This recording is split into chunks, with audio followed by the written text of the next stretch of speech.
ದೇಶ ಔದ್ಯೋಗಿಕ ಮತ್ತು ಖಾಸಗಿ ಕ್ಷೇತ್ರದಲ್ಲಿ ಕಾರ್ಮಿಕರಾಗಿ ಕೆಲಸ ನಿರ್ವಹಿಸಿ ನಿವೃತ್ತರಾದವರಿಗೆ ಇಪಿಎಫ್ ಓದಿಂದ ಕನಿಷ್ಠ 1,000 ಮಾತ್ರ ಪಿಂಚಣಿ ಬರುತ್ತಿದ್ದು ಇದರಿಂದ ಜೀವನ ನಡೆಸುವುದು ದುಸ್ತರವಾಗಿದೆ. ಇದರ ವಿರುದ್ಧ ಪ್ರತಿಭಟನೆಯನ್ನು ಇದೇ ಫೆಬ್ರವರಿ 27ರಂದು ಹಮ್ಮಿಕೊಳ್ಳಲಾಗಿದೆ ಎಂದು ಶ್ರಮಜೀವಿಗಳ ವೇದಿಕೆಯ ಅಧ್ಯಕ್ಷರಾದ ಚಂದ್ರಶೇಖರ್ ಹಿರೇಮಠ ಅವರು ತಿಳಿಸಿದ್ದಾರೆ. ನಗರದ ಪತ್ರಿಕಾ ಭವನದಲ್ಲಿ ಪತ್ರಿಕಾಗೋಷ್ಠಿ ಉದ್ದೇಶಿಸಿ ಮಾತನಾಡುತ್ತಿದ್ದ ಹಿರೇಮಠ ಅವರು, ಕಾರ್ಮಿಕರು ಸೇವೆಯಲ್ಲಿದ್ದಾಗ 12% ಹಣ ಕಡಿತಗೊಳಿಸಿ ಇಪಿಎಫ್ ಜಮೆ ಮಾಡಲಾಗುತ್ತದೆ. ಈ ಮೊತ್ತದಲ್ಲಿ 8.33% ಪಿಂಚಣಿ ಸೇರುತ್ತದೆ. ಅಂದಾಜು 1,250 ರೂಪಾಯಿ ಪ್ರತಿ ತಿಂಗಳಂತೆ ಜಮೆಯಾಗುವುದರಿಂದ ಈ ಅಂದಾಜು 4 ರಿಂದ 5 ಲಕ್ಷ ರೂಪಾಯಿ ಒಟ್ಟು ಮೊತ್ತವಾಗಿದ್ದು, ಸರ್ಕಾರ ಬರೀ ಭರವಸೆ ನೀಡುತ್ತಿದ್ದು, ಇದರ ವಿರುದ್ಧ ಜಿಲ್ಲಾಧಿಕಾರಿಗಳ ಮೂಲಕ ಪ್ರಧಾನಿ, ಕಲಬುರಗಿ ಸಂಸದ ಮತ್ತು ಇಪಿಎಫ್ಒ ಪ್ರಾದೇಶಿಕ ಆಯುಕ್ತರಿಗೆ ಮನವಿ ಸಲ್ಲಿಸಲಾಗುತ್ತಿದ್ದು, ಹೆಚ್ಚಿನ ಸಂಖ್ಯೆಯಲ್ಲಿ ಪಿಂಚಣಿದಾರರು ಭಾಗವಹಿಸಲು ಮನವಿ ಮಾಡಿದರು. KSRTC staff, cooperative sugar factory employees, so ಈ ಥರ ಯಾರ್ಯಾರಿಗೆ ಪೆನ್ಷನ್ ಇದರಲ್ಲಿ ಗ್ಯಾರಂಟಿ ಇದರಲ್ಲಿ ಇರಂಗಿಲ್ಲ ಅಂತ ಎಲ್ಲ ಎಂಪ್ಲಾಯೀಸ್ಗೆ ತಗೊಂಡು ಒಂದು ಹೊಸ ಆ್ಯಕ್ಟ್ ರೆಡಿ ಮಾಡಿ EPS 95 ಅಂತೇಳಿ ಅದಕ್ಕೆ ಹೆಸರು ಕೊಟ್ಟಿದ್ರು. ಇದರಲ್ಲಿ ಏನಾಗ್ತಾ ಇತ್ತು ಅಂತಂದ್ರೆ ಪ್ರತಿ ಎಂಪ್ಲಾಯ್ಗೆ ಅವ್ನ ಸ್ಯಾಲರಿಯಿಂದ 100% ಡಿಡಕ್ಷನ್ ಆಗ್ತಿತ್ತು ಮಂತ್ಲಿ ಸ್ಯಾಲರಿ. ಮತ್ತು ಆ ಸಂಸ್ಥೆದವ್ರು ಕೂಡ 100% ಕೊಡ್ತಿತ್ತು. ಹೀಗಾಗಿ 24% ಅಲ್ಲಿ ಡಿಪಾಸಿಟ್ ಆಗ್ತಿತ್ತು. ಅದರಲ್ಲಿ ಸುಮಾರು 17% ಪೆನ್ಷನ್ ಸಲುವಾಗಿ ರಿಸರ್ವ್ ಮಾಡ್ತಿದ್ರು. ಬಾಕಿದವ್ರು ರಿಟೈರ್ ಆದಮೇಲೆ ಅವರಿಗೆ ಎಂಪ್ಲಾಯೀಸ್ ಪ್ರಾವಿಡೆಂಟ್ ಫಂಡ್ ಅಂತೇಳಿ ಅವ್ರಿಗೆ ವಾಪಸ್ ಕೊಡ್ತಿದ್ರು. ಬಾಕಿ ಸುಮಾರು 16% ಅವ್ರ ಹತ್ರನೇ ಡಿಪಾಸಿಟ್ ಆಗ್ತಿತ್ತು.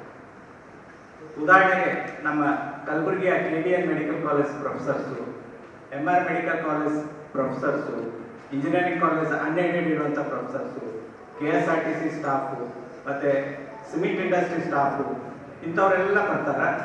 ದೇಶದಲ್ಲಿ ಒಟ್ಟು ಸುಮಾರು 70 ಲಕ್ಷ ಜನ ಈ EPS ಸ್ಕೀಮ್ನಲ್ಲಿದ್ದಾರೆ. ತಮಗೆಲ್ಲ ಪತ್ರಕರ್ತರಿಗೆ ಹಿರಿಯರಿಗೆ ಗೊತ್ತಿರಬೇಕು, ಅಶೋಕ್ ರಾವತ್ ಅನ್ನೋರು ಆವಾಗ ಪ್ರೆಸಿಡೆಂಟ್ ಇದ್ದಾರೆ. ಅವರ ಅಧ್ಯಕ್ಷತೆಯಲ್ಲಿ ಜಂತರ್ ಮಂತರ್ನಲ್ಲಿ ನಿರಂತರವಾಗಿ ಸುಮಾರು 1.5 ವರ್ಷದಿಂದ ಹೋರಾಟ ನಡೀತಾ ಇದೆ. ಈಗ ಸದ್ಯ ಏನು ಈ ಸ್ಕೀಮ್ನಲ್ಲಿ ಇವರಿಗೆ ಕೆಲವರಿಗೆ ಬರೀ 1,000, 1,500, 2,000, 800 ಇಷ್ಟಿಷ್ಟೇ ಪೆನ್ಷನ್ ಬರ್ತಾ ಇದೆ ಮಂತ್ಲಿ ಪೆನ್ಷನ್. ಅವ್ರು ಆ್ಯಕ್ಚುಲಿ ಡಿಪಾಸಿಟ್ ಆಗಿದ್ದು ಸ್ಯಾಲ್ರಿ ಪೋರ್ಷನ್ದು 16%. ಅದನ್ನು ಅವರು ಸರಿಯಾಗಿ ಡಿಪಾಸಿಟ್ ಮಾಡಿ ಇವರಿಗೆ ಹಂಚ್ಲಿಕ್ಕೆ ಬೇಕಾದಷ್ಟು ದುಡ್ಡು ಕೊಡಬೇಕಾಗಿತ್ತು. ಅದೇನೋ ಗೌರ್ಮೆಂಟ್ ವಿಫಲತೆ, ಅದರಿಂದ ಇವರಿಗೆಲ್ಲ ಭಾಳ ಕಡಿಮೆ ಸಂಬಳ ಬರ್ತಾ ಇದೆ.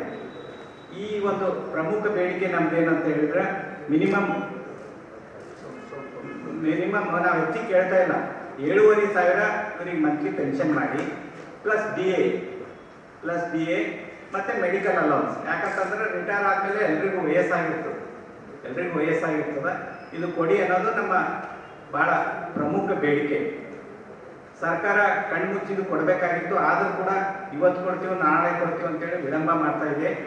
ಅದರ ಸಲುವಾಗಿ ನಾವು ಕಲಬುರಗಿನಲ್ಲಿ 27ನೇ ತಾರೀಕಿಗೆ ಕಲಬುರಗಿ ಹಾಗೂ ಬೀದರ್ ಜಿಲ್ಲೆಯ ಎಲ್ಲ ನೌಕರರು ಸೇರಿ ನಮ್ಮ ವಲ್ಲಭಾಯ್ ಪಟೇಲ್ ಚೌಕ್ನಿಂದ ಒಂದು ಪ್ರತಿಭಟನೆ ಮೆರವಣಿಗೆ ಮೂಲಕ ಕಲಬುರಗಿ ಜಿಲ್ಲಾಧಿಕಾರಿಗಳ ಮುಖಾಂತರ ಮಾನ್ಯ ಪ್ರಧಾನಮಂತ್ರಿಗಳಾದಂಥ ನರೇಂದ್ರ ಮೋದಿ ಅವರಿಗೆ ಮತ್ತು ಕಲಬುರಗಿ ಜಿಲ್ಲೆಯ ಲೋಕಸಭಾ ಸದಸ್ಯರಾದಂಥ ರಾಧಾಕೃಷ್ಣ ದೊಡ್ಮನಿ ಅವರಿಗೆ ಮತ್ತು ನಮ್ಮ ಪ್ರಾವಿಡೆಂಟ್ ಫಂಡಿನ ರೀಜನಲ್ ಕಮಿಷನರ್ ಅವರಿಗೆ ಮನವಿ ಪತ್ರ ಕೊಟ್ಟು ನಮ್ಮ ಬೇಡಿಕೆಗಳ ಬಗ್ಗೆ ಮನವರಿಕೆ ಮಾಡಿಕೊಡ್ತಾ ಇದ್ದೀವಿ.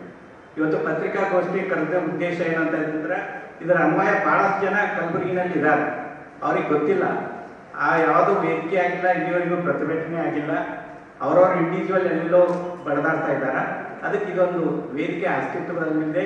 ಈ ಪ್ರತಿಭಟನಾ ಮೆರವಣಿಗೆಯಲ್ಲಿ ವಿಶೇಷವಾಗಿ ಇಂಜಿನಿಯರ್ಸು, ಡಾಕ್ಟರ್ಸು ಅವರೆಲ್ಲ ಸಂಕೋಚ ಪಡ್ತಾರೆ. ನಾನು ಅನೇಕ ಜನರಿಗೆ ಫೋನ್ ಮಾಡಿದೆ, ನಾವು ಬರಬೇಕ್ರಿ ಅಂತ ಹೇಳಿದ್ರು. ಮತ್ತು ನೀವು ಪೆನ್ಷನ್ ಹೆಚ್ಚಿಗೆ ಆಗಬೇಕಾದ್ರೆ ನೀವು ಬನ್ನಿ ಅಂತ ಹೇಳಿದ್ವಿ. ಅದಕ್ಕೆ ಎಲ್ಲರೂ ದಯವಿಟ್ಟು ಈ ಒಂದು ಪ್ರತಿಭಟನಾ ಮೆರವಣಿಗೆ ಇದರಲ್ಲಿ ಭಾಗವಹಿಸಬೇಕು, ಇದಕ್ಕೆ ಪ್ರೋತ್ಸಾಹ ಕೊಡಬೇಕು ಮತ್ತು ಈ ಬೇಡಿಕೆ ಈಡೇರಿಸುವ ಸಲುವಾಗಿ ಎಲ್ಲರೂ ಒತ್ತಾಯ ಮಾಡಬೇಕಂತೇಳಿ ಈ ಒಂದು ಪತ್ರಿಕಾಗೋಷ್ಠಿಯ ಮೂಲಕ ನಾನು ಏನು ಸರ್ 16% ಅವ್ರ ಹತ್ರನೇ ಇರ್ತದೆ ಮಂತ್ಲಿ ಸ್ಯಾಲರಿ ಡಿಡಕ್ಷನ್. ಆ 16% ಇಂಟ್ರೆಸ್ಟ್ ಎಷ್ಟಾಗ್ತದೆ, ಡಿಪಾಸಿಟ್ ಎಷ್ಟಾಗ್ತದೆ, ಯಾಕಂದ್ರೆ ಇಲ್ಲಿ ಒಂದು ಕಂಡೀಷನ್, ಒಂದೇ ಕಂಡೀಷನ್ ಇದೆ, they should be working minimum for 10 years ಅಂತಿದೆ ಕಂಡೀಷನ್ಸ್, 10 ವರ್ಷ. ಈಗ ಯಾವುದೇ ಸಂಸ್ಥೆ 20-25 ಜನ ಇದ್ದ ಸಂಸ್ಥೆನಲ್ಲಿ ಕೂಡ ಪ್ರಾವಿಡೆಂಟ್ ಫಂಡಿಗೆ ಹೋಗ್ತದೆ ದುಡ್ಡು. ಎಲ್ಲ ದೊಡ್ಡ ಗ್ರೂಪ್ ಪ್ರಿಂಟ್ ಮೀಡಿಯಾ ಇದ್ದರೂ ಕೂಡ ಅಲ್ಲಿಂದ ಹೋಗ್ತದೆ, ಅವರಿಗೂ ಕೂಡ ಅನ್ವಯ ಆಗ್ತದೆ ಇದು. ಸೊ ಅದಕ್ಕೆ ನಮ್ಮ ಈ ಒಂದು ಪ್ರಮುಖ ಬೇಡಿಕೆ 7,500 ಕೊಡಬೇಕಂತೇಳಿ 4 ಸರ್ತಿ ಘೋಷಣೆ ಮಾಡ್ದಂಗ ಸರ್ಕಾರ ನಟನೆ ಮಾಡಿತು ಕೇಂದ್ರ ಸರ್ಕಾರ, ಇದುವರೆಗೂ ಕಾರ್ಯರೂಪಕ್ಕೆ ಯಾವುದೂ ಬಂದಿಲ್ಲ. ಅದಕ್ಕೆ ಇದು ಬರಲಿ ಅಂತೇಳಿ ನಾವು ಈ ಒಂದು ಶಾಂತ ಪ್ರತಿಭಟನೆ ಮೂಲಕ ಕೇಂದ್ರ ಸರ್ಕಾರಕ್ಕೆ ಮತ್ತು ನಮ್ಮ ಲೋಕಸಭಾ ಸದಸ್ಯರು ರಾಧಾಕೃಷ್ಣ ಅವರು ಇದರ ಬಗ್ಗೆ ಅವರು ಕೂಡ ಕೇಂದ್ರ ಸರ್ಕಾರದ ಮೇಲೆ ಒತ್ತಡ ಇರಲಿ ಅಂತೇಳಿ, ಮತ್ತು ನಮ್ಮ ಪ್ರಾವಿಡೆಂಟ್ ಫಂಡ್ ರೀಜನಲ್ ಕಮಿಷನರ್ ಮುಖಾಂತರ ಅವರ ಸೆಂಟ್ರಲ್ ಕಮಿಷನರ್ಗೂ ಕೂಡ ಮನವಿ ಪತ್ರ ಸಲ್ಲಿಸ್ತಾ ಇದ್ದೀವಿ. ಇದರಲ್ಲಿ ಭೇದ ಭಾವ ಮತ್ತು ಎಲ್ಲ ವರ್ಗದ ನೌಕರರು ಯಾರ್ಯಾರಿಗೆ ಅನ್ವಯ ಆಗ್ತದೆ, ನನ್ನ ಅಂದಾಜು ಪ್ರಕಾರ ಕಲಬುರಗಿನಲ್ಲೇ ಸುಮಾರು ಒಂದು 40,000-45,000 ಜನ ಇದ್ದಾರೆ ಇದು ಅನ್ವಯ ಆಗಂಥವ್ರು. ಎಲ್ಲರೂ ಭೇದ ಭಾವ ಮಾಡದೆ, ಕೆಲವರು ನಾನು ರೋಡಿಗೆ ಹೋದ್ರೆ ನನ್ನ ಮರ್ಯಾದೆ ಕಡಿಮೆ ಆಗ್ತದೆ ಅನ್ನೋ ಅಂಥ ವ್ಯಕ್ತಿಗಳು ಕೂಡ ಇದ್ದಾರೆ. ಆದರೆ ಇದು ನಿಮ್ಮ ಬದುಕಿನ ಪ್ರಶ್ನೆ ಇದೆ, ನಾಚಿಕೆ ಪಡಬೇಡ್ರಿ, ಎಲ್ಲರೂ ಇದರಲ್ಲಿ ಭಾಗವಹಿಸ್ಬೇಕಂತೇಳಿ ಈ ಒಂದು ಇದ್ರ ಮುಖಾಂತರ ಪತ್ರಿಕಾಗೋಷ್ಠಿ ಮೂಲಕ ನಾನು ಮನವಿ